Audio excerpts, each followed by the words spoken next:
Traditionnellement associés à la sagesse et à l'expérience, les cheveux gris pourraient désormais être un choix plutôt qu'une fatalité. Ça vous choque pas, vous, ça? Moi, j'avoue que oui. Alors, c'est un article que j'ai lu qui parlait que des chercheurs avaient trouvé le moyen de raviver les mélanocytes qui fournissent, eux, la mélanine qui colore les cheveux. Et donc, ce qui me choque là-dedans, c'est que ce serait maintenant plutôt un choix qu'une fatalité d'assumer ses cheveux gris. Et vous, qu'est-ce que vous en pensez? On en parle dans cet épisode. Le cheveu fil de l'âme, le podcast qui révèle le lien invisible entre ta chevelure et ton histoire intérieure. Ici, la coiffure sort du paraître pour toucher l'être.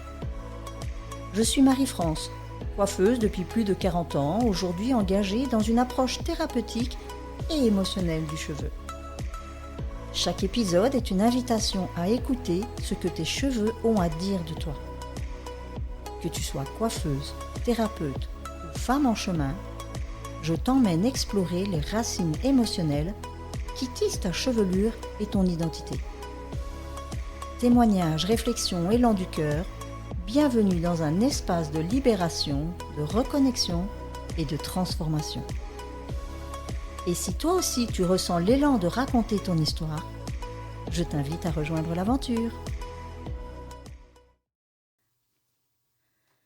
Alors pas plus tard qu'hier, je coiffais une personne qui me disait « Je n'ai jamais coloré mes cheveux ». En sachant bien qu'une fois qu'on commence, on tombe dans un engrenage dont il est difficile de sortir.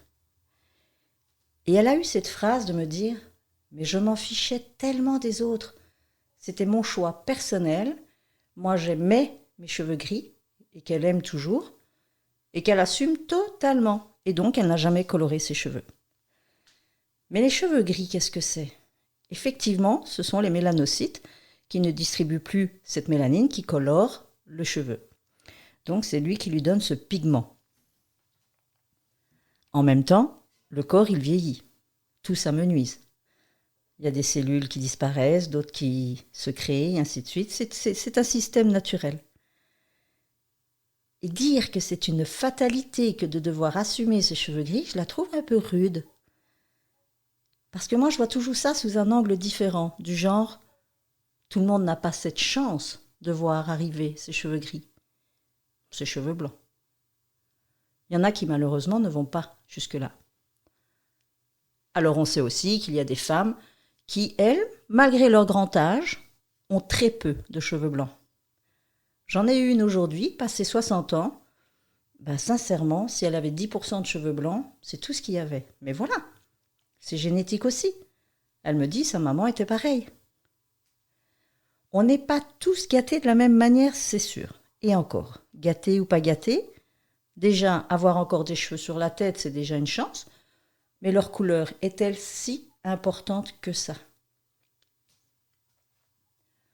On sait pertinemment que les cheveux gris, blancs, comme on voulait, sont souvent camouflés pour éviter de voir cet âge qui s'installe. La majorité des femmes en passent par là pour cette raison. Et ça a toujours été, c'est ainsi et ce sera encore comme ça pendant de longues années. Mais est-ce pour autant que ça les empêche de devoir assumer leur âge? Parce que peut-être que le reflet dans le miroir leur suffit à se dire « je me trouve plus jeune ». Et c'est très bien. Mais le corps, lui, qu'est-ce qu'il lui dit? Parce qu'on a beau faire des liftings, on a beau se maquiller, on a beau mettre des camouflages, tout ce qu'on veut, mais à l'intérieur, vous n'empêcherez pas le vieillissement. Alors oui, il y en a qui se gavent de pilules de toutes sortes pour essayer de ralentir ou de retarder le vieillissement. Il y en a pour qui c'est devenu vraiment quelque chose d'important. Ça leur appartient aussi. Mais ce que je voulais dire, c'est que par ce terme de fatalité, c'est presque dire que quelle horreur, vous vieillissez. Et moi je dis waouh, quelle chance on a, de nouveau. Ce n'est pas une fatalité, c'est un cadeau qu'il faut honorer. La vieillesse s'installe, mais de nouveau, Qui n'a pas l'air vieux à 20 ans et qui n'a pas l'air jeune à 60 ans? C'est toute une hygiène de vie, c'est tout un entretien du corps, de son âme et de son esprit. On en revient toujours à cette philosophie chinoise qui prend la personne dans sa globalité. On aura beau se camoufler, le corps vous renverra ce qu'il se passe à l'intérieur. Une hygiène de vie va vous apporter cette pseudo-jeunesse. Un corps en mouvement est un corps qui reste jeune. Tout est relatif, évidemment. Bien sûr qu'il y aura peut-être des choses qu'on ne peut plus faire à un certain âge qu'on faisait avant et vice-versa, mais c'est naturel. Et c'est comme si c'était trop difficile pour les gens d'accepter ça. Alors souvent on le dit, je le dis moi-même, waouh, oui, il y a des choses que je savais faire avant que je ne sais plus faire aujourd'hui. Mais est-ce que j'ai encore envie de les faire de toute façon? Pour certaines choses, oui, peut-être. Au niveau mobilité. Mais de nouveau, ça nous appartient. C'est à nous d'entretenir ce corps. C'est à nous de le mettre en mouvement régulièrement pour qu'il puisse avoir cette énergie qui circule en permanence pour le maintenir en santé. Alors de nouveau, mettre de la couleur ou pas, ce n'est pas le souci. C'est juste qu'à un moment donné, il faut assumer le fait que l'âge est là. L'âge s'installe. Et ça fait partie de la vie. Et c'est la beauté de la vie aussi. Une question, sincèrement. Est-ce que vous aimeriez rester coincé à un certain âge? Je l'ai déjà entendu aussi ça. Moi j'aimerais avoir toujours 20 ans. Pour chacun, il y a une période de sa vie propre qui est plus importante qu'une autre parce qu'elle était très florissante ou que sais-je, il y avait en tout cas des choses qui faisaient que cette personne était heureuse, bien dans sa peau et ainsi de suite. Et donc c'est un peu comme si on voulait rester dans cette période-là pour continuer de vivre ces instants-là. Mais si on veut être honnête, si on restait dans cette période-là, ça ne veut pas dire que notre état d'esprit y resterait aussi. Parce que malgré tout, même si l'âge n'avance plus, il y a d'autres choses que vous allez vivre dans votre vie qui vont faire qu'ils seront plus ou moins heureux. Tout ça, c'est pour tourner autour de ce fameux terme de fatalité. Dites-moi un peu ce que vous en pensez. Est-ce une fatalité de vieillir? Je sais qu'on a du mal parfois à l'accepter. De fait, de nouveau, de voir les choses qu'on ne sait peut-être plus faire ou moins bien. Après, ça reste de notre responsabilité d'entretenir ce corps, de le garder, entre parenthèses, jeune, de le garder en vitalité, en énergie. Et notre hygiène de vie est hyper importante à ce point de vue-là. Donc de nouveau, que vous coloriez vos cheveux ou non, toujours est-il que je lis encore bien souvent ce genre d'articles où ils sont vraiment dans la recherche permanente de produits magiques qui vont vous empêcher d'avoir à assumer vos cheveux blancs et qui vont permettre à la nature de votre corps de continuer de produire ce qu'il n'est plus censé produire. En soi, est-ce un souci? Mais pourquoi aller toujours contre cette nature? On est vraiment dans ce contrôle de l'anti-vieillissement. Ce contrôle de vouloir être, je ne vais pas dire immortel, mais je pense que pour certains, ce serait un rêve, ce serait le Graal. Alors que tant d'autres voudraient tellement en arriver là. Les chercheurs donc ont identifié plusieurs molécules qui sont capables de réactiver les mélanocytes. Donc c'est ceux qui jouent ce rôle crucial dans la production de la mélanine et qui pigmentent donc la couleur de vos cheveux. Il faut savoir qu'en vieillissant, l'activité de ces cellules, elle diminue. Et donc ça entraîne une réduction de cette mélanine, d'où l'apparition de vos cheveux blancs.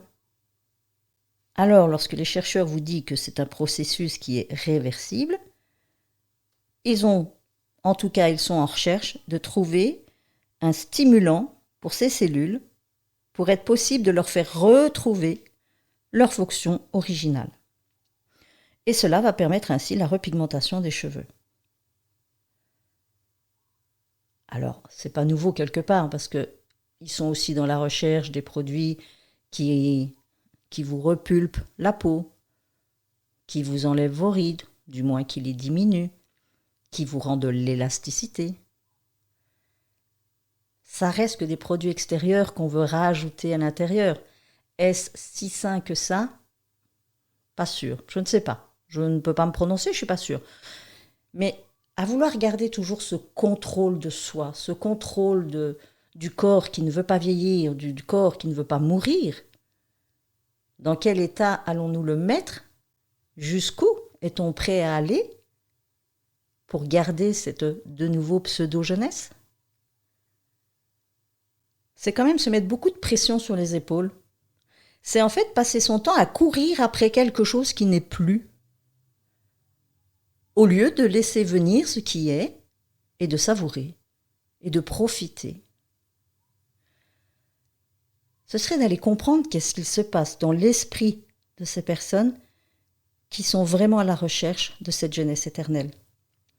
Quelle est cette peur profonde qui est là derrière de ne pas accepter cet âge qui passe? Alors, que vous soyez pour ou contre ce système où on va trouver ce fameux produit miraculeux qui va vous permettre de ne plus avoir des cheveux blancs, c'est une chose. C'est garder encore un contrôle sur soi, un pouvoir sur la vie. Pouvoir se sentir un Dieu qui puisse gérer sa propre vie à l'encontre de la vie elle-même. Se contenter de mettre de la couleur pour camoufler ses cheveux blancs, d'accord. Mais aller jusqu'à vouloir absolument trouver le produit miracle qui va empêcher ce vieillissement du corps, je trouve que ça va loin. Ça va loin et j'en reviens à ce terme de départ qui me choque en entendant cette fatalité. Waouh! Dites-moi un peu ce que vous en pensez. Fatalité, chance? Allons donc. Chacun son avis, sans jugement, parce que chacun appréhende la vie et la mort à sa manière, avec son vécu, avec ses expériences, avec ses peurs. Et c'est totalement humain. J'ai juste envie de dire, fichons-nous la paix, laissons-nous vivre, accepter ce que le corps nous apporte, et pour ça, peut-être déjà nous apprendre à l'entretenir, ce corps. Ce corps, cette âme et cet esprit. Je vous dis à bientôt.